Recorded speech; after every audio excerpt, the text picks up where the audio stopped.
talked about this before, but now we're actually seeing it with this spring window of the transfer portal. You guys have had one. A lot of other people are dealing with this. Do you think this is going to be something that's here to stay? You guys are just going to have to adapt to? Well, like Caleb just felt like he got beat out, so he left. But that's his choice. You're going to have different things. I mentioned this to the portal. I think now everybody's coming around to the portal, realizing the portal is there for a variety of reasons. Players can get more money in the NIL. They can be a player that's late in their career and just says, I want to do something different. I want to go somewhere new. Or a guy says, I'm not going to be a starter. I want to go be a starter. So as of now, we have one guy, which would be Caleb, and he didn't feel like he was going to start here and that he was going to lose his job, and so he wanted to go somewhere else. I'm not a big fan of the portal in the spring because it's extremely difficult to replace roster numbers. But I don't make the rules and standards, I just adjust to them as they go.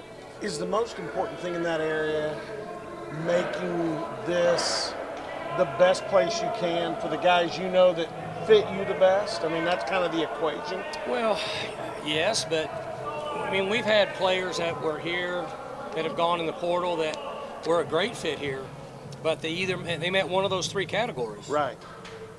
We've had veteran guys leave. We've had guys that felt like they weren't good enough to start here that have left. And then I'm pretty certain we've had guys that have left for NIL money. And I think they were all a good fit here. But you can take the good fits all over the country in every sport and throw them out the window. Those days are history. And it's just part of it. When this started, it used to be, there's a problem, we're going to dig, we're going to look into, is the coach a problem? You know what I'm saying? You guys did that digging. And that's not the fact. The fact is this. That's just what kids do. Mike, how much harder is it when you bring in a guy over during this spring window? How much harder is it to bring him along compared to when you bring a guy in the winter? It's extremely difficult because we're not coaching them. So you're not going to, I don't think you're going to see as much movement, but I'm not sure anymore because the portal doesn't surprise me. But I do know that the answer to your question is it's extremely difficult for us at Oklahoma State to get a young man in here and then have him go out in August and function at a fast pace because we haven't been able to coach him.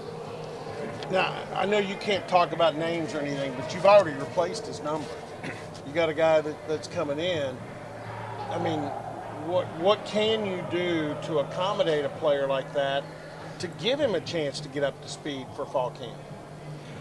Well, they're going to train on their own in the summers. Yeah. That's what they do. We get set them some hours with them.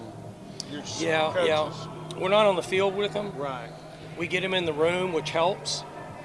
We set them up with the offseason, and the veteran guys train the young guys or the new guys.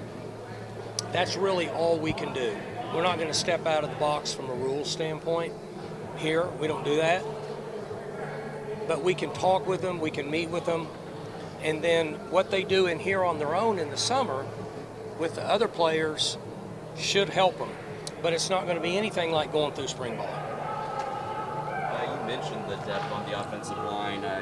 Feel like you had maybe 8 or 10 guys that could start. Does that help whenever you do have a transfer at this point? Well, that number was 6 to 8. I like how you're thinking 8 to 10. It was 6 to 8, and if we stay healthy, we've had 2 spots that have really made it difficult for us the last 3 years, O-line and wideouts. We have not been able to stay healthy, and I don't know why. But up to this point, so far, we've been healthy. If we can stay healthy, we've got plenty to be successful.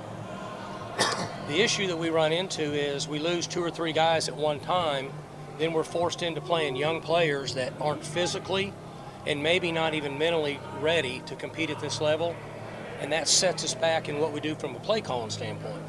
It's not just us, it's everybody. We all got the same issues. I shouldn't say we all. I'm going to say outside of maybe 12 to 15 schools, we're all in the same boat. You just hope that you don't get hit hard at one particular position, which that's happened to us the last few years. For more information, you can visit TulsaWorld.com.